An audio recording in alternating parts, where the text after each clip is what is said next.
दोस्तों आज हम बात कर रहे हैं 803 नंबर सब्जेक्ट की, जिसमें ए बी सी और डी के सभी प्रश्नों को देखेंगे। यानी कि 20 के 20 प्रश्न जो है उनको सभी को देखेंगे। हम 20 के 20 प्रश्न इस वीडियो में डिस्कस करेंगे, ए बी सी डी के। आपके सेट जो है सारे के सेम होते हैं, बस प्रश्न क्रमांक अलग अलग होता है।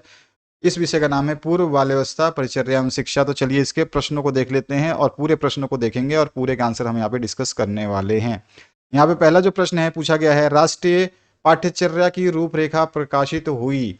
तो ये कब प्रकाशित हुई थी? यहाँ पे सभी में 2005 है, लेकिन इसका सही आंसर हो जाएगा, देखो जुलाई और अगस्त में जो है इसकी मीटिंग हुई थी, जुलाई और अगस्त के बीच में। तो इसका अगस्त जो है सही आंसर हो जाएगा। ठीक है, प्रकाशन वर्ष जो है अगस्त, एक्चुअल अगस्त नहीं है, अगस्त के बाद सितंबर में प्रकाशित हुई थी, लेकिन जुलाई अगस्त में जो है इसकी मीटिंग हुई, तो अगस्त जो है इसका सही आंसर हो जाएगा। तो डी ऑप्शन इसका सही होता है। ठीक है, तो डी ऑप्शन आप कर लीजिएगा सही। चलिए नेक्स्ट क्वेश्चन देखते हैं। वाटसन के अनुसार विकास की अवस्थाएं हैं। तो वाटसन के अनुसार विकास की 3 अवस्थाएं हैं, शैशवावस्था, बाल्यावस्था और किशोरावस्था, है ना। शैशवावस्था, बाल्यावस्था, किशोरावस्था। इसके अनुसार पाठ्यचर्या पर्यावरण में होने वाली क्रियाओं का योग है। तो एनन का ये मानना था कि पाठ्यचर्या पर्यावरण में होने वाली क्रियाओं का योग है। ये क्वेश्चन थोड़ा सा लगाया है। शिक्षा के उत्तम साधन है, तो शिक्षा के उत्तम साधन की बात हो रही है। तो शिक्षा के उत्तम साधन कौन से हैं? परिवार भी है, घर भी है, समाज भी, उपरोक्त सभी सही है। के बाद में है परिवार की विशेषता है। तो परिवार की जो विशेषता है उसमें क्या जाएगा? सार्वभौमिक संस्था है, यानी सभी का यहाँ पर वो रहता है, एकजुट रहते हैं, तो सार्वभौमिक है, सभी लोग मानते हैं। सामाजिक सुरक्षा भी परिवार में प्राप्त होती है और भावनात्मक आधार भी यहाँ बनती है। उपरोक्त सभी यहाँ पे भी सही है। इसके बाद जो है यहाँ पे आपका एक नंबर आंसर सही था, यहाँ पर डी नंबर आंसर सही था, यहाँ पर आपका ये एनन सही था, और यहाँ पर ऑल द सही था, और यहाँ पर भी आपका ऑल सही है। अगला जो क्वेश्चन है यहाँ पूछा गया था आपका, ये तो बता ही दिया था मैंने। हाँ जी, यहाँ पर आ जाइए। कोष्टक में दिए गए शब्दों में से सही उत्तर चुनकर रिक्त स्थानों की पूर्ति करनी है आपको। तो यहाँ पर देखिए, ये कोष्टक में दिए गए शब्द है, ये आंगनवाड़ी है, शैशवावस्था 1986 की राष्ट्रीय शिक्षा नीति, 1948 फिर परिवार, और फिर 12 से 18 वर्ष। तो बालक के विकास की प्रथम पाठशाला जो है परिवार है, तो यहाँ पर जो है आंगनवाड़ी नहीं आएगा, यहाँ पे लिखना था परिवार। तो इसको हटा करके यहाँ पे आपको लिखना है परिवार। परिवार जो है सही आंसर हो जाएगा, परिवार। ठीक है। दूसरा जो है राधा कृष्णन आयोग का स्थापना, राधा कृष्ण आयोग का गठन जो है 1948 में, जो ये आपका आंसर है ये सही हो जाएगा, 1948 सही है। वैलेंटाइन ने शैशवावस्था को आदर्श अवस्था माना है, बिल्कुल ये भी सही है आपका। तो यहाँ पर हम बोलेंगे ये वाला ऑप्शन पहले का है। ठीक है, ये वाला ऑप्शन दूसरे का है, ये वाला ऑप्शन तीसरे का है, ये वाला ऑप्शन किशोरावस्था की अवस्था 12 से 18 वर्ष होती है, ये ऑप्शन चौथे का है। और ईसीसी की अवधारणा सर्वप्रथम खालिस्तान में प्रकाशित हुई 1986 की राष्ट्रीय शिक्षा नीति में, तो ये ऑप्शन पांचवे का है। ठीक है, तो ये मैंने लिख दिए, यहाँ पर आप मिला सकते हो। इसमें 1986 वाला आंसर आएगा, इसमें 12 से 18 आएगा, इसमें शैशवावस्था आएगा, इसमें 1948 आएगा, इसमें परिवार आएगा। नेक्स्ट जो क्वेश्चन उसकी बात करते हैं, यहाँ पर भी वही आप जो है इंग्लिश में भर लेंगे। सारे क्वेश्चन के आंसर देखेंगे। ईसीसीई में प्रवेश की आयु क्या है? तो इसका एमसीक्यू मैंने करवाया था 0 से 6 वर्ष। अगर आपने एमसीक्यू नहीं देखा है तो याद करके देख लीजिएगा, एमसीक्यू में करवाया हुआ। अगर याद नहीं है तो दिखाता हूँ वो एमसीक्यू, देख सकते हैं। ये वाला एमसीक्यू था, ईसीसी के अंतर्गत किस आयु वर्ग के बच्चों को सम्मिलित किया जाता है? तो 0 से 6 वर्ष। ठीक है ना, यहाँ पे आ जाएगा 0 से 6 वर्ष, करवाया हुआ है कल क्वेश्चन आपको। कितने वर्ष के बालकों को आंगनवाड़ी में शिक्षा दी जाती है? ये भी मैंने करवाया हुआ, कितने वर्ष के बच्चों को। तो यहाँ पे आपका 3 से 6 वर्ष, 3 से 6 वर्ष तक के बालकों को। ठीक है,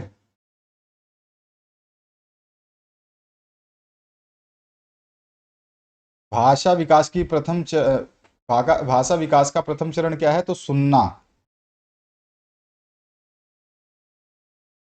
या लिख सकते हैं आप इसको श्रवण कौशल।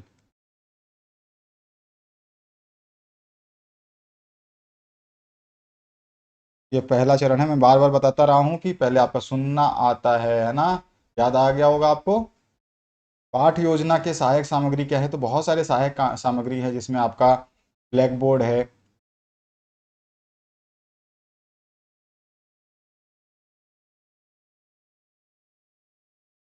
हम बता सकते हैं ब्लैक बोर्ड, चार्ट, मॉडल्स होते हैं, फ्लैश कार्ड्स होते हैं, चित्र होते हैं, ये सारी चीज़ें आप इसमें लिख सकते थे। विद्यालय शब्द की उत्पत्ति किससे हुई है? तो ये संस्कृत से हुई है। संस्कृत के शब्द से हुई है, जिसका नाम है विद्या प्लस आलय। ठीक है? तो इस तरह से आप लिख सकते हैं, संस्कृत से हुई है। विद्यालय शब्द की उत्पत्ति किससे हुई है? संस्कृत के शब्द विद्या प्लस आलय से हुई है। इसके बाद जो नेक्स्ट क्वेश्चन है, संस्कृत शब्द जो है विद्या है इसमें। तो यहाँ पर आ जाइए, नेक्स्ट क्वेश्चन उसकी बात करते हैं यहाँ पर। संवेदी गति अधिगम, संवेदन गति अधिगम क्या है? जो बाकी क्वेश्चंस हैं इनके आंसर्स देख लीजिए आप ध्यान से। जैसे आपका क्वेश्चन आया हुआ है कि इसमें आपसे पूछा गया है, देखिए ध्यान से, सारे क्वेश्चंस बता देता हूँ ताकि आपको समस्या ना रहे। सारे क्वेश्चंस देख लेते हैं फटाफट। जैसे पोर्टफोलियो पूछा गया है आपसे, पोर्टफोलियो क्या है? आपका कोई भी सेट हो, सारे क्वेश्चन यही मिलेंगे। तो मैंने यहाँ पे फटाफट छोटे छोटे क्वेश्चंस के आंसर लिख दिए हैं। पोर्टफोलियो एक विद्यार्थी की शैक्षिक प्रगति का संग्रह होता है, शॉर्ट में आंसर लिखा है। संवेग गति अधिगम क्या है? तो संवेग गति अधिगम वह अधिगम है जिसमें बच्चा इंद्रियों और मांसपेशियों के समन्वय से सीखता है। नेक्स्ट जो क्वेश्चन पूछा गया था, अधिगम का अर्थ स्पष्ट कीजिए। अधिगम एक ऐसी प्रक्रिया है जिससे अनुभव और अभ्यास द्वारा व्यवहार में स्थायी परिवर्तन आता है। पाठ्यक्रम क्या है? पाठ्यक्रम एक ऐसी योजना है जिसमें शिक्षण के उद्देश्य, विषय वस्तु और शिक्षण विधियों का समावेश होता है। नेक्स्ट जो क्वेश्चन है, औपचारिक शिक्षा को लिखिए। तो हम बोलेंगे औपचारिक शिक्षा वह शिक्षा है जो विद्यालय के बाहर अनुभव, परिवार, परिवेश, मीडिया या समाज से प्राप्त होती है। वो आपका अनौपचारिक है, यानी कि औपचारिक ऑफिशियल नहीं है, ये अनऑफिशियल है। ठीक है, इसी को बोलते हैं इनफॉर्मल। तो ये सारे क्वेश्चंस मैंने करवाए हुए थे, जो वीडियो में आपको बता चुका हूं, उनको पढ़ लिया करो ताकि आपका फायदा हो सके। अभी आपका प्रतिवेदन लेखन का अर्थ स्पष्ट कीजिए। तो प्रतिवेदन लेखन का अर्थ आपको स्पष्ट करना है। तो प्रतिवेदन लेखन किसी गतिविधि, घटना या कार्य की जानकारी को क्रमबद्ध, स्पष्ट और संक्षिप्त रूप में लिखने की प्रक्रिया होती है। ठीक है, ये होता है प्रतिवेदन लेखन। ठीक है, इसके बाद में परिवार को परिभाषित कीजिए। परिवार वह प्राथमिक सामाजिक इकाई है जिसमें माता पिता, बच्चे और अन्य सदस्य आपसी संबंधों के साथ रहते हैं। नेक्स्ट जो है, विद्यालय का अर्थ स्पष्ट कीजिए। विद्यालय एक ऐसा संसाधन है जहां बच्चों को औपचारिक शिक्षा दी जाती है। इसके बाद जो नेक्स्ट क्वेश्चन है, शैशवावस्था क्या है? तो शैशवावस्था जन्म से लगभग 2 वर्ष की आयु, यानी कि 0 से 2 वर्ष की आयु की अवस्था होती है जिसमें बच्चा शारीरिक और मानसिक विकास की प्रारंभिक अवस्था में होता है। इसके बाद जो नेक्स्ट क्वेश्चन है, बाल्यावस्था को स्पष्ट कीजिए। बाल्यावस्था 3 से 12 वर्ष तक की अवस्था होती है जिसमें बच्चा सामाजिक, संज्ञात्मक और भावनात्मक विकास करता है। के बाद में ईसीसीई की अवधारणा स्पष्ट कीजिए। ईसीसीई यानी कि प्रारंभिक बाल्य काल शिक्षा, या हम बोलते हैं early child care, early childhood and care and education, प्रारंभिक बाल्यावस्था एवं देखभाल, एक ऐसी प्रक्रिया है जो जन्म से 8 वर्ष तक के बच्चों के संपूर्ण विकास पर केंद्रित होती है। 8 नहीं, यहाँ पर 6 हो जाएगा। 6 8 बराबर है, लेकिन आपका जो रियल आंसर है जो एमसीक्यू के हिसाब से बनता है, यहाँ पे 0 से 8 वर्ष भी सही है। और जो आपका पूछा गया ईसीसी में कितने वर्ष तक के बच्चों को, तो 0 से 6 तो है ही आपका, लेकिन 0 से 8 भी लिखेंगे तो उसको भी एग्जामिनर को सही करना चाहिए आपके लिए। संपूर्ण विकास केंद्रित होती है, इसमें स्वास्थ्य, पोषण, शिक्षा और सामाजिक विकास शामिल है। आंगनवाड़ी केंद्र क्या है? आंगनवाड़ी केंद्र भारत सरकार की एक योजना है। योजना के अंतर्गत स्थापित केंद्र है जो बच्चों, गर्भवती महिलाओं और धात्री महिलाओं को पोषण, स्वास्थ्य सेवाएं और पूर्व प्राथमिक शिक्षा प्रदान करते हैं। अगला क्वेश्चन पूछा गया था, प्रभावशाली एवं सूचनात्मक अभिवेदन के नियम लिखिए। तो इसमें जो है स्पष्टता होती है, सत्यता होती है, ठीक है, संक्षिप्तता होती है, शॉर्ट में लिखा जाता है, प्रासंगिक होती है, केवल आवश्यक महत्वपूर्ण जानकारियां लिखी जाती हैं, और व्यवस्थित होती है, सूचना जो है क्रमबद्ध तरीके से दिया जाता है। विद्यालय की आवश्यकता है, महत्व और प्रकाश डालिए। विद्यालय बच्चों के मानसिक, शारीरिक, सामाजिक और नैतिक विकास का केंद्र होता है। यह उन्हें ज्ञान, अनुशासन, सामाजिक व्यवहार और जीवन कौशल प्रदान करता है। अब इस महत्व को थोड़ा डिस्क्राइब करना था आपको। नेक्स्ट जो क्वेश्चन है, राष्ट्रीय पाठ्यचर्या रूपरेखा के उद्देश्य लिखिए। शिक्षा को समावेशी और बाल केंद्रित बनाना, समझ आधारित और गतिविधि आधारित शिक्षण को बढ़ावा देना, समान अवसर और सामाजिक न्याय सुनिश्चित करना है, सीखने को जीवन से जोड़ना। पाठ्यचर्या, राष्ट्रीय पाठ्यचर्या रूपरेखा के मार्गदर्शक सिद्धांत लिखिए। मैंने बताए हुए हैं कई बार। बालक की सक्रिय भागीदारी हो उसमें, है, ज्ञान निर्माण की प्रक्रिया में सहयोग दे, स्थानीय संदर्भों को महत्व हो उसमें, सभी के लिए समान शिक्षा का अवसर हो, ये सब चीजें। बालक कैसे सीखते हैं, तो बालक जो है अनुभवों से सीखते हैं, खेल आधारित गतिविधियों से सीखते हैं, प्रेक्षण और अनुकरण से सीखते हैं, सवाल पूछ करके सीखते हैं, सामाजिक संपर्क से सीखते हैं, परिवार से सीखते हैं, ये वो सामाजिक संपर्क में ही आ जाता है। शैशवावस्था की विशेषता बताइए, तो शैशवावस्था में क्या होता है, तेजी से शारीरिक विकास होता है, इंद्रियों के माध्यम से सीखते हैं, माता पिता और देखभाल करने वालों पर निर्भरता रहती है, भाषा विकास की शुरुआत होती है, अनुकूल क्षमता में वृद्धि होती है। अनुकूलन क्षमता यानी कि अनुकूलन का मतलब होता है एडजस्टमेंट करने लगता है, इधर उधर जो है वातावरण से, पालने से कहीं दूसरी जगह बैठा लिटाते हैं तो वहां पे एडजस्ट होने लगता है। बाल्यावस्था में शिक्षा का स्वरूप स्पष्ट कीजिए, तो बाल्यावस्था में शिक्षा खेल, अनुभव और खोज के माध्यम से होती है। यह बालक के संज्ञात्मक, सामाजिक, शारीरिक, भावनात्मक विकास विकास पर केंद्रित होती है। शिक्षा बालक की रुचि और जिज्ञासा के अनुरूप होनी चाहिए। बाल विकास के बारे में मैंने बताया हुआ, सारे क्वेश्चंस करवाए हुए हैं इसमें से। बाल्यावस्था में विभिन्न संस्थाओं के प्रभाव का वर्णन कीजिए, तो बाल्यावस्था में विभिन्न संस्थाओं जैसे कि परिवार का क्या इफेक्ट पड़ेगा, विद्यालय का क्या पड़ेगा, सामाजिक संस्थाओं का क्या पड़ता है, विद्यालय का क्या पड़ता है, ये सब चीजें आपको लिखनी थी। इसके बाद जो है पाठ्यचर्या की विशेषताएं लिखिए, तो हम बता सकते हैं शिक्षण अधिगम की योजना जो है पाठ्यचर्या की विशेषता होती है, बाल केंद्रित और व्यवहारिक होता है पाठ्यचर्या, समाज और संस्कृति से जुड़ी हुई होती है, गतिविधि आधारित होती है, समग्र विकास को बढ़ावा देने वाली होती है, ये सारी चीजें। इसके अलावा बहुत सारे पॉइंट है। पाठ्यचर्या विकास के सिद्धांत लिखिए, तो बच्चों की आवश्यकता पर आधारित होती है पाठ्यचर्या का, है ना, विकास, और स्थानीय संदर्भ और संस्कृति को ध्यान में रखकर किया जाता है, गतिशील और लचीला होता है, नवाचार और रचनात्मकता को बढ़ावा देता है, सभी के लिए समान अवसर प्रदान करता है।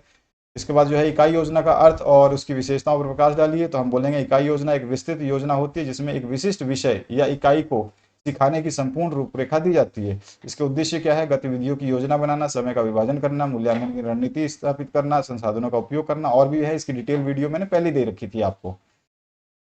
योजना निर्माण के सिद्धांत लिखिए, तो योजना निर्माण के सिद्धांत क्या है, शिक्षण उद्देश्यों की स्पष्टता, बालक की पूर्व जानकारी का ध्यान, समय और सामग्री का संतुलन, गतिविधियों की उपयोगिता और साथ साथ मूल्यांकन की व्यवस्था।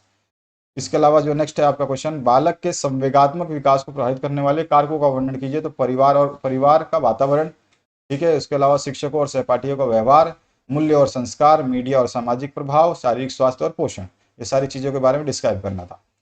संवेदात्मक वृद्धि क्या है, संवेगात्मक बुद्धि क्या है, और संवेगात्मक बुद्धि के तत्वों की विवेचना कीजिए। संवेगात्मक बुद्धि वह क्षमता है जिससे व्यक्ति अपनी और दूसरों की भावनाओं को पहचान कर उन्हें सही तरीके से प्रबंधित करता है, यानी कि उसका जो है क्या करता है, सही तरीके से जो है मैनेज करता है, ठीक है। इसके तत्व क्या है, स्वज्ञान, स्वनियंत्रण, प्रेरणा, सामाजिक जागरूकता, संबंध प्रबंध इत्यादि। शिशु शिक्षक शिक्षक की विशेषताओं का वर्णन कीजिए। सारे क्वेश्चंस कराए हुए हैं, अगर आपने वो वीडियो देखा होगा तो सबने विद्यार्थियों ने पूरे क्वेश्चंस किए होंगे, बढ़िया नंबर आने वाले हैं। एक शिशु शिक्षक की विशेषता निम्नलिखित होती है, वो धैर्यशील होता है, स्नेहशीलता होती है उसमें, रचनात्मक होता है, संचार कौशल अच्छा होता है, पर्यवेक्षण क्षमता होती है, अनुकूलन क्षमता होती है, एडजस्ट कर लेता है अपने आप को।